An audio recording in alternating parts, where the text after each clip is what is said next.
Herkese merhaba. Kapşonlu atkı yapmak istiyorum ben bu sardırma iple. Şöyle çok katlı, bir katında boncuk var pembe, birkaç böyle ince katı var. Bir tane böyle moher ipe benzer bir katı var. 4 numarada şiş kullanacağım. Hazırsanız başlayalım. Öncelikle atkısını başlayalım. Şiş ile başlama tekniğiyle başlıyoruz. Ben bu şekilde başlıyorum. Siz nasıl isterseniz öyle başlayın.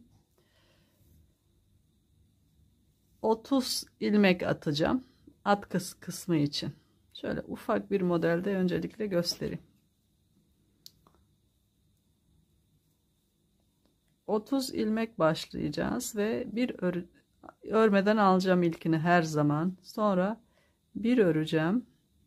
Birini örmeden alacağım, üstüne dolanacağım. Bu model Selanik. Birini öreceğim. İkinciyi örmeden alacağım, üstüne dolayacağım. Birini öreceğim. Bu son ilmek olduğu için sonuncuyu her zaman öreceğim mecburen. Üstüne dolarsak sökülür geri, çünkü ilkini zaten örmeden alacağım. İpimi arka tarafa aldım. Daha önce ördüğümü şimdi örmüyorum. Sıradakini örüyorum. Bu seferkini örmeden aldım, üstüne doladım. Şimdi öreceğim. Yani daha önce üstüne doladığım ip var, bir de ilmeğin kendisi var. İkisini birden alıyorum. Şöyle kısa ip kullanıyorum masaya değmemesi için. Normalde uzun iplerle örüyorum ben de. Bunu 30 ilmek olarak başlayacağız. Yaklaşık 150 santim, 1,5 metre kadar öreceğiz. Siz uzunluğunu ne kadar istiyorsanız o kadar yapın.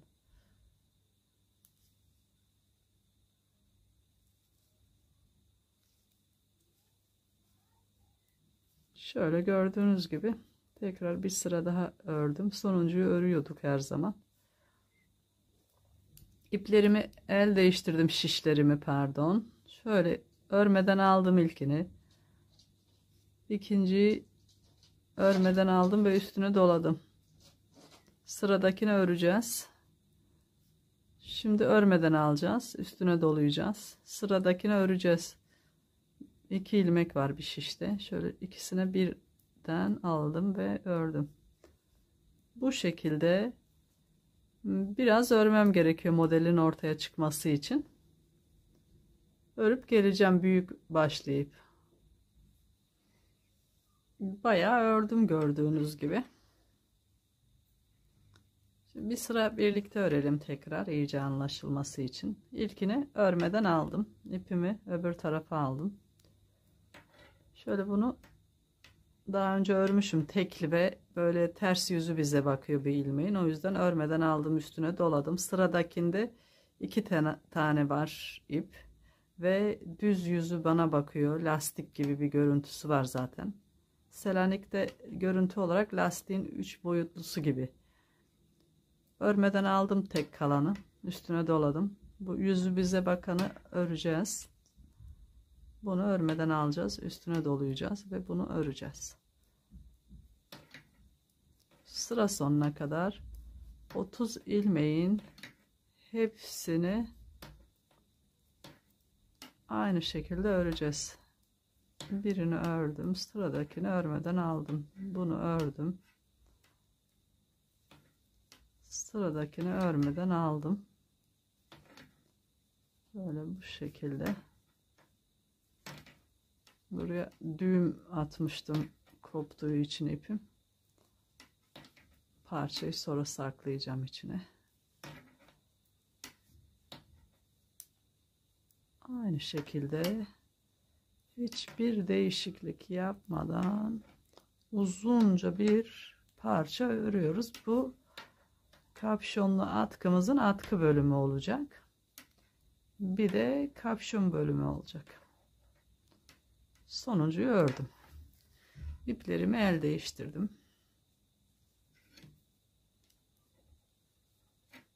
İlkini örmeden aldım. İpimi arka tarafa aldım ve ördüm.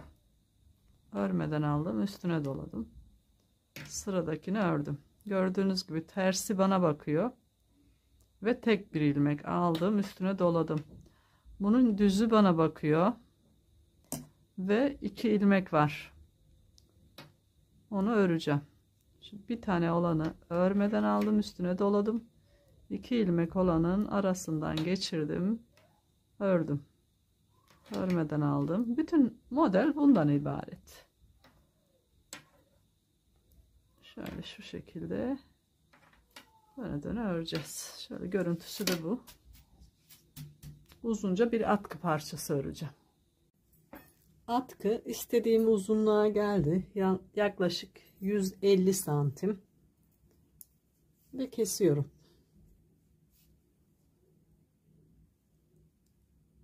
İlkini örmeden alıyorum.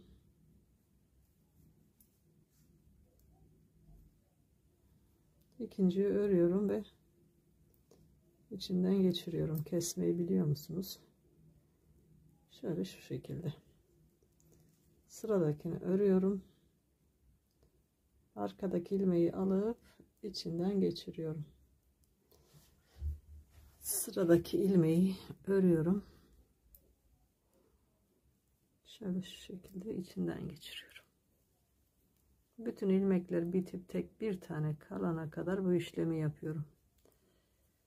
Örüyorum ve arkadaki ilmeği alıp içinden geçirip tek bir ilmek haline getiriyorum. Çok sıkmıyorum da şurayı. Ördüm. Arkadaki ilmeği aldım. Şöyle içinden geçirdim.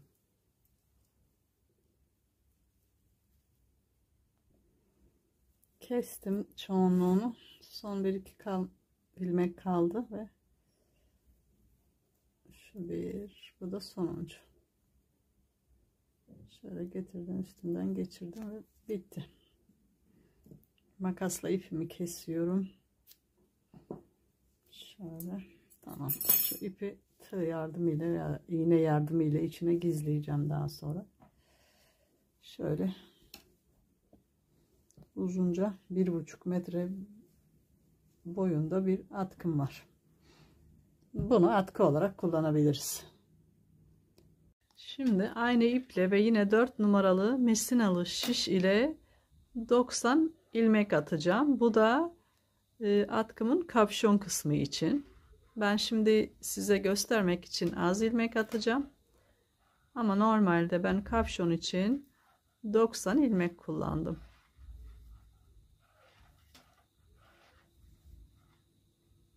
Şöyle 5-6 ilmek atayım. Modeli tekrar bir göstereyim.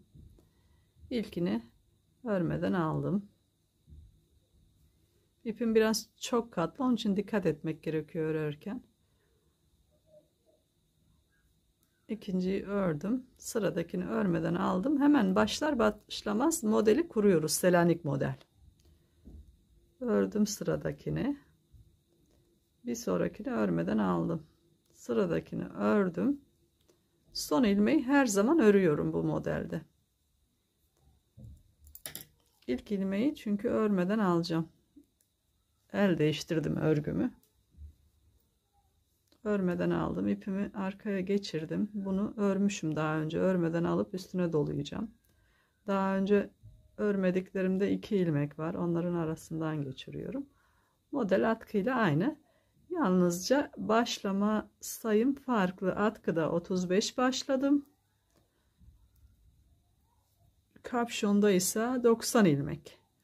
Bu şekilde 90 ilmek olarak öreceğim. Uzunca bir parça. Kapşon kısmını ördüm bir miktar. Şöyle 90 ilmek başlamıştım. 17 santim olmuş. Kapşon için başladığım parçayı istediğim uzunlukta ördüm. 90 ilmek başlamıştım. Şöyle yaklaşık 20 santimde derinliğinde 20 santim.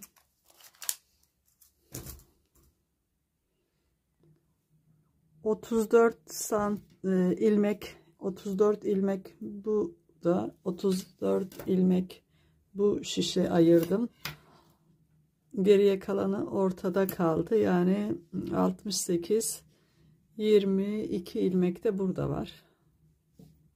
Şimdi artık buradan örmeye devam edeceğiz. Aslında üçüncü bir şiş lazım değil bana ama sadece siz iyice görün diye taktım başka bir şişe. Zaten işaretleyici de koydum şuraya. Artık buradan sonra buradan örmeye başlayacağım. Ve her sıranın sonunda bir ilmek bu şişten, dönüp geldiğimde bir ilmek bu şişten alacağım. Patik gibi öreceğiz. Bebek patiği mantığıyla öreceğiz. Arkası şöyle dümdüz indiğinde kapşonun arkası kapanmış olacak. Şimdi örmeye başlayalım.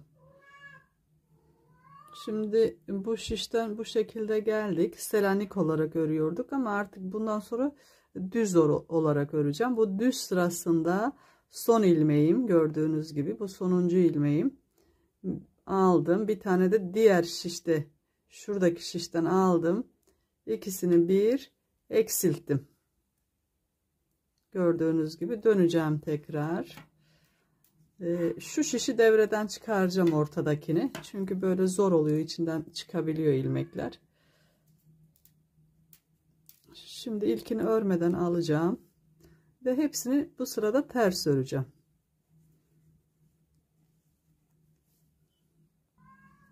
Evet, hepsini ters ördüm. Son ilmeğe geldi sıra. Şu şişi aradan çıkartıyorum. 2 şişle öreceğim aslında. Sadece göstermek için 3. şişi taktım. Şu son ilmeğimi bir de bu şişten bir ilmek alarak eksiltiyorum ikisini bir. Şimdi dönüyorum. Düz sırama geçiyorum. El değiştiriyorum şişlerimi. İnşallah görünüyordur. Şöyle ilkini örmeden aldım ve bu sefer de düz olarak örmeye devam edeceğim. Şu 22 ilmeği düz olarak öreceğim. Evet, düz örmeye devam ediyorum ta ki işaretleyicimin olduğu yere kadar. Son bir ilmek kalınca, şimdi bakın işaretleyicim burada, son ilmeğim kaldı. Bir ilmek benim ilmeğim ortadaki, bir ilmek şişteki ilmeği aldım, ikisinin içinden geçirdim. Yani bu bir nevi dikiyormuş gibi de oluyor. Döndüm, ilkini örmeden aldım. Bu ters sırasındayım şu anda. Ters öreceğim bütün ilmekleri. 22 ilmeğin 21'ini ters olarak öreceğim. 22.'ye gelince diğer şişle birlikte bir ilmek alarak diğer şişten ikisini birlikte bir ilmeğe dönüştüreceğim. Yani azaltma yapacağım. Çok uzun sürmemesi adına videonun aradaki durduruyorum. Şöyle ördüm. Tek bir ilmek kaldı işaretleyiciden sonra. Bir ilmek benim ilmeğim. Bir tane de bu şişten aldım. İkisini bir ters sırasında ters örüyorum. Sonra düz sırasına geçmek için şişlerimi el değiştirdim. İlk ilmeğimi örmeden alıyorum ve sıradaki bütün ilmekleri düz örüyorum. Ta ki 21 olana kadar. Şu şekilde örmeye devam ediyorum. Saymadım şu anda ama işaretleyicim var, o yüzden saymadım. Normalde saymam gerekiyor. Bir de artık şekillendi, yani böyle ters tarafı bu şekilde, düz de bu şekilde. Öyle olunca artık sıra belirleyiciye bile gerek kalmaz. Anlaşılıyor artık. Bu sırayı bütün olarak örmek istiyorum ki kafanız karışmasın. Örüp gelince belki diyorsunuzdur, hepsini mi ördü? Yok, sadece bu ortadaki kısmı örüyorum aslında.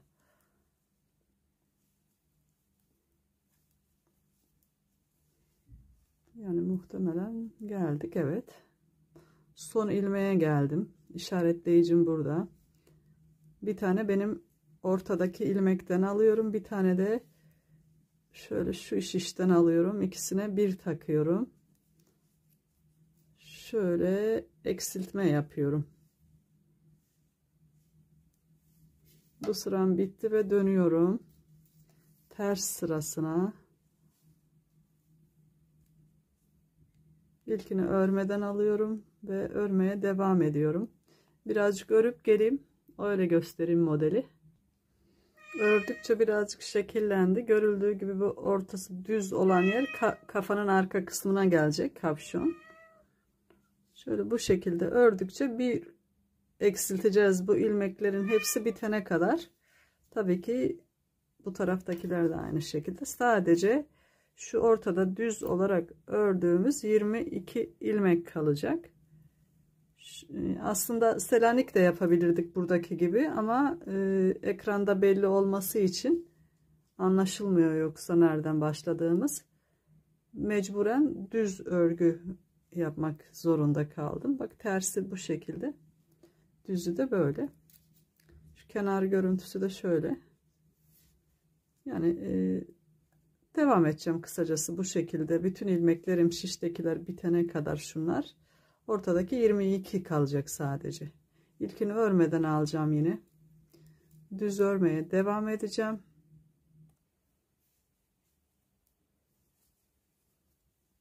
Düz örmeye devam ediyorum. Bütün ilmekleri ortadaki 22 ilmeğin 21'ini öreceğim. Sonuncuya gelince şurada zaten bakın. Şöyle belli oluyor zaten, bu son ilmeğim. Son ilmeğimi şişime alacağım. Bir tane de diğer şişte. İkisine bir takacağım. Ve içinden çıkaracağım üstüne aldığımı. Düz sıram bitmiş olacak. Ters sırasına gireceğim. Aynı şekilde ilkini örmeden alacağım, öreceğim. Son ilmekte bir tane de şuradan alacağım, eksilteceğim. Şu ve bu ilmekler bitene kadar aynı örgüye devam edeceğim. Örüp geliyorum. Çok az kaldı, artık son sıra. Onu da birlikte yapalım. Şöyle artık iyice ortaya çıktı. Şuralardan eksilte eksilte geldik. Burayı ördük. Son ilmeğimi şişte kalan son ilmekle birlikte eksilterek ördüm. Oldu, bitmiş oldu burası. Şimdi ilkini örmeden gidiyorum. Ters sıranın sonuna kadar gideceğim. Ters sıradayım yine. Örüp geliyorum. Evet, ters sıradan örmeye devam ediyorum. Son ilmeklerimin hepsini bir kereden alıyorum. Yani son bir tane kalmıştı zaten. Onu da öbürüyle birlikte alınca ne oldu? Sadece şuradaki 22 tane düz ilmeğim kaldı ve şöyle şu uçları dikeceğiz atkıya. Daha sonra bununla kapşonlu bir atkı yapmak istiyorum ama aynı kapşonu siz hırka veya başka bir şeyde de kullanabilirsiniz. Eksilteceğim. Örmeden aldım. Birini ördüm ve öbürünün içinden geçiriyorum.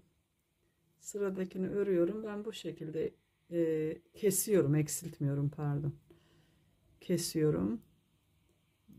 Bildiğiniz başka bir yöntem varsa siz öyle de kesebilirsiniz. Sıradakini örüyorum. Şu sağ elimdekini alıp üstünden geçiriyorum. Sıradakini örüyorum. Şuradakini alıp üstünden geçiriyorum ve böylece keseceğim. 22 ilmeğin hepsini keseceğim. Bir ilmek kalana kadar. Şöyle şu şekilde bunu da üstünden geçiriyorum. Çok sıkı da olmasın, gevşek de olmasın. Şöyle bir görüntüsü oluyor. Örüyorum sıradakini. Arkadakini alıyorum. Üstünden geçiriyorum.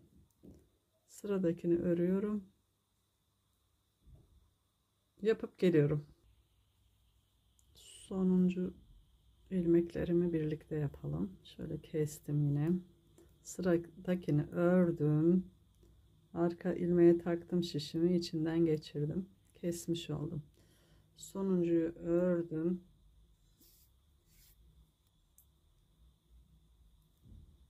Şöyle arkadaki ilmeğe taktım, üstünden geçirdim ve kesiyorum ipini. Şunu sonra gizleyeceğim. Şöyle bir görüntüsü oldu kapşonumun. Şurada ipin rengi farklı çıktı. Devamı da yoktu. Mecburen örmek zorunda kaldım zaten. Şöyle bir şey oldu. Gördüğünüz gibi kapşonum hazır. Bakın şu ters yüzü.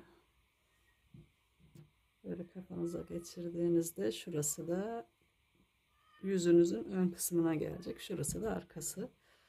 Şimdi bu şekilde atkıya dikmek istiyorum. Eğer sadece kapşonu başka bir şey kullanacaksınız, buraya kadar örüp hırkaya da ya da yeleğe başka bir şey de kullanabilirsiniz. Ama ben kapşonlu atkı yapmak istiyorum. Yaklaşık 1,5 metre uzunluğunda ördüğüm atkıyı ortadan ikiye katladım. Şu dikeceğim yer burası. Daha önce örüp dikmiştim ama güzel olmadı diye yeniden dikmem gerekiyor. Bu iz o yüzden var.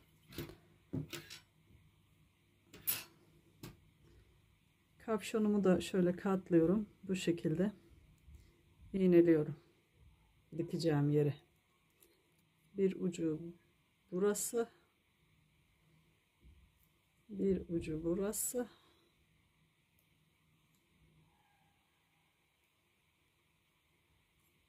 Ve bir de ortasına takıyorum iğneyi. Sonra dikeceğim. Şimdi kapşonu iğnelerle sabitledim. Şöyle tersini açtım atkıyla birlikte.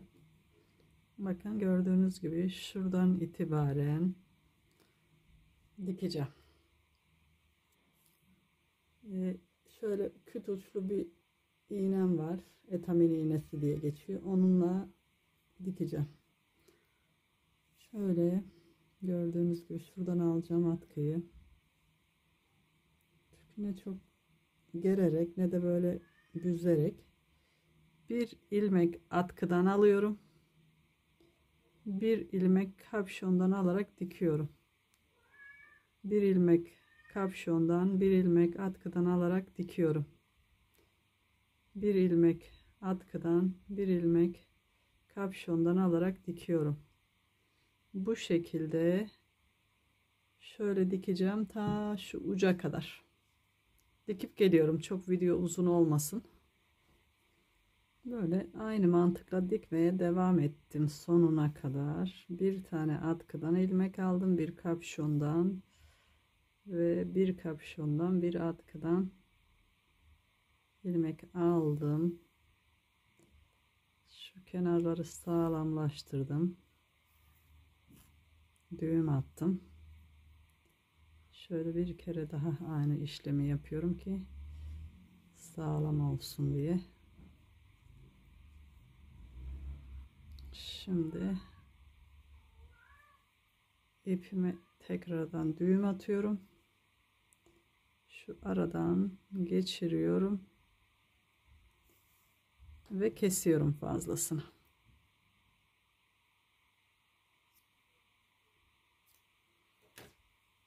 Evet.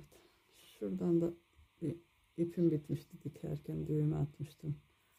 Fazlalıkları kesiyorum. Şöyle bir görüntüsü oluyor.